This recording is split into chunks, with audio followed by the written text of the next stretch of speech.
आज मैं आपको शनिवार व्रत की कथा सुनाती हूँ। शनि भगवान सबका भला करे, सबके दुख दूर करे। शनिवार व्रत की विधि। इस दिन शनि की पूजा होती है। कांसा, तिल, काले वस्त्र, तेल, उड़द शनि को बहुत प्रिय हैं, इसलिए इनके द्वारा शनि की पूजा होती है। शनि की दशा को दूर करने के लिए यह व्रत किया जाता है। शनि स्त्रोत का पाठ भी लाभदायक सिद्ध होता है। शनिवार व्रत की कथा।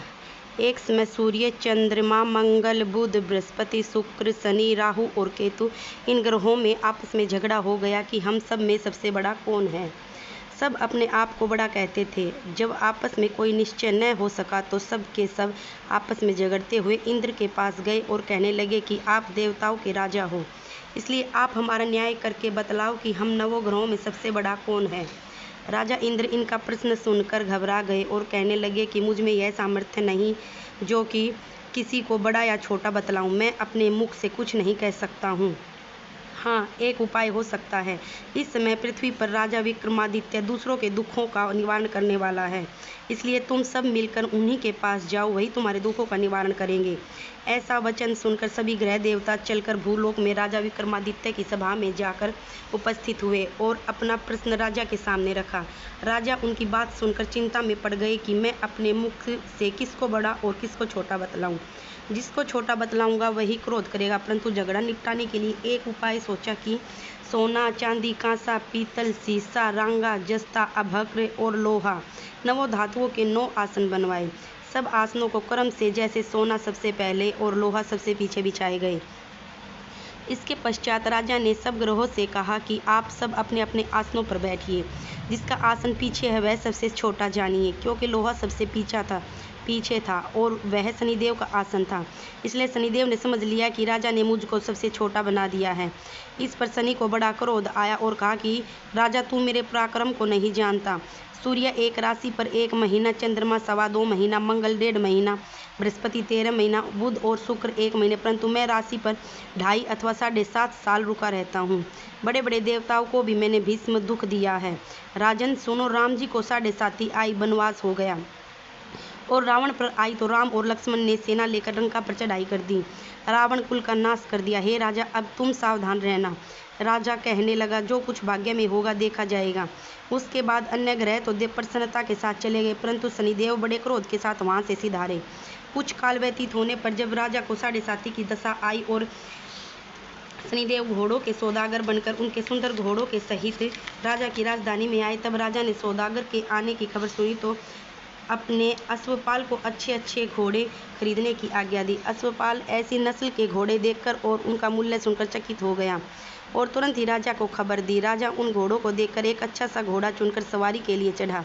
राजा घोड़े की पीठ पर चढ़ते ही घोड़ा जोर से भागा। घोड़ा बहुत दूर तक बड़े जंगल में जाकर राजा को छोड़कर अंतर्ध्यान हो गया। इसके बाद राजा अकेला जंगल में भटकता फिरता रहा।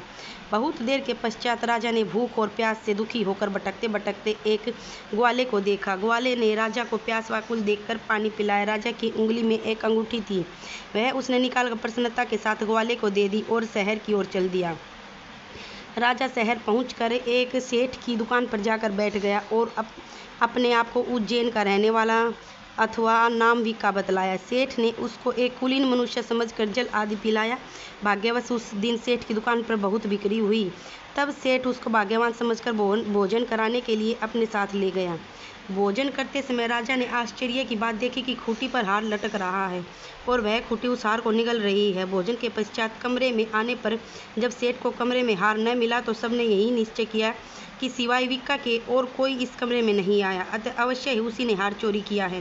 परंतु विका ने हार लेने से मना कर दिया। इस पर 5-7 आदमी इकट्ठे होकर उसको फौजदार के पास लाए। फौजदार ने उसको राजा के सामने उपस्थित कर दिया और कहा कि यह आदमी तो भला प्रतीत होता है, चोर मालूम नहीं होता, परंतु सेठ का कहना है कि इसके सिवाय और कोई घर में ही आया ही नहीं, अवश्य ही इसी ने चोरी की है।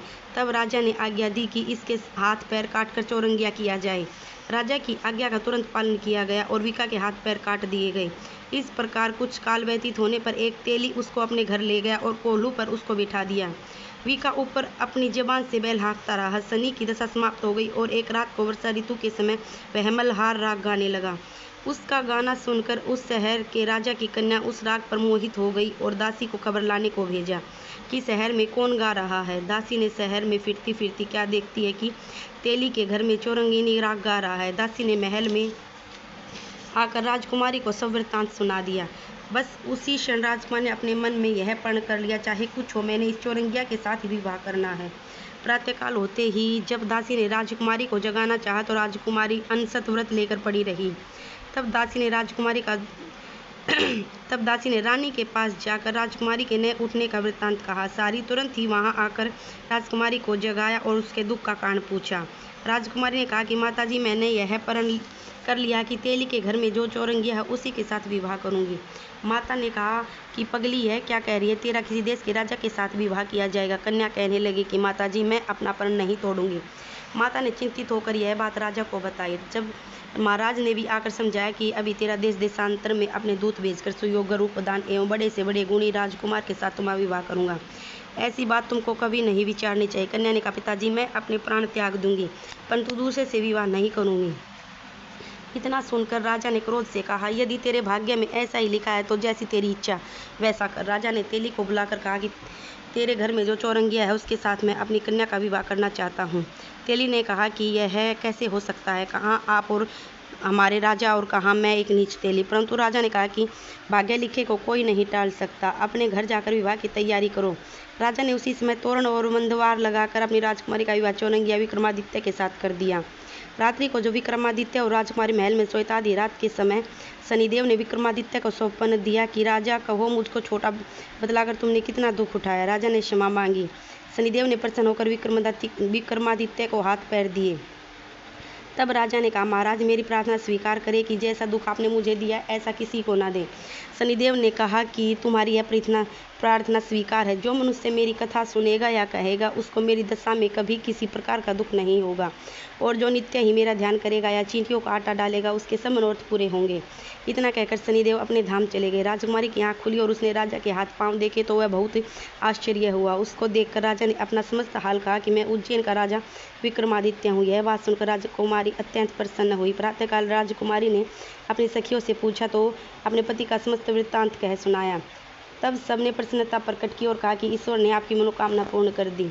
जब उस सेठ ने सुना तो वह विक्रमादित्य के पास आया और राजा विक्रमादित्य के पैरों पर गिर क्षमा मांगने लगा कि आप पर मैंने चोरी का झूठा आरोप लगाया, अतः आप मुझको जो चाहे दंड दें। राजा ने कहा, मुझ पर शनिदेव का कोप था, इसी कारण यह सब दुख मुझको प्राप्त हुआ। इसमें तुम्हारा कोई दोष नहीं, तुम अपने घर जाकर अपना कार्य करो। सेठ बोला कि मुझे तभी शांति मिलेगी जब आप मेरे घर चलकर प्रीतिपूर्वक भोजन करोगे। राजा ने कहा कि जैसी आपकी मर्जी हो वैसा करें। सेठ ने अपने घर जाकर अनेक प्रकार के सुंदर भोजन बनवाए और राजा विक्रमादित्य को प्रीति भोज दिया। जिस समय वे भोजन कर रहे थे तो जो खूंटी पहले हार निकल गई थी वह हार अब उगल रही है। तब भोजन समाप्त हो गया। सेठ ने हाथ जोड़कर बहुत सी मोहरें राजा को भेंट दी और श्रीकंवरी नामक अपनी कन्या का राजा के साथ विवाह कर दिया और बहुत सा दान दहेज आदि दिया। इस प्रकार कुछ दिनों तक वहाँ निवास करने के पश्चात विक्रमादित्य ने शहर के राजा से कहा कि अब मुझे मेरे उज्जैन जाने की इच्छा है। कुछ दिन बाद विदा लेकर राजकुमारी मनभावनी सेठ की कन्या श्रीकंवरी तथा अनेक दास दासी रथ और पालकियों सहित विक्रमादित्य उज्जैन की तरफ चले। जब शहर के निकट पहुँचे और पूर्ववासियों ने राजा के आने का समाचार सुना तो समस्त उज्जैन की प्रजा आगवानी के लिए आई। तब बड़ी प्रसन्नता से राजा अपने महल में पधारे। सारे शहर में बड़ा भारी महोत्सव मनाया गया और रात्रि को दीपमाला की गई। दूसरे दिन राजा ने शहर में यह सूचना कराई कि शनि देवता सब ग्रहों में सर्वोपरि है।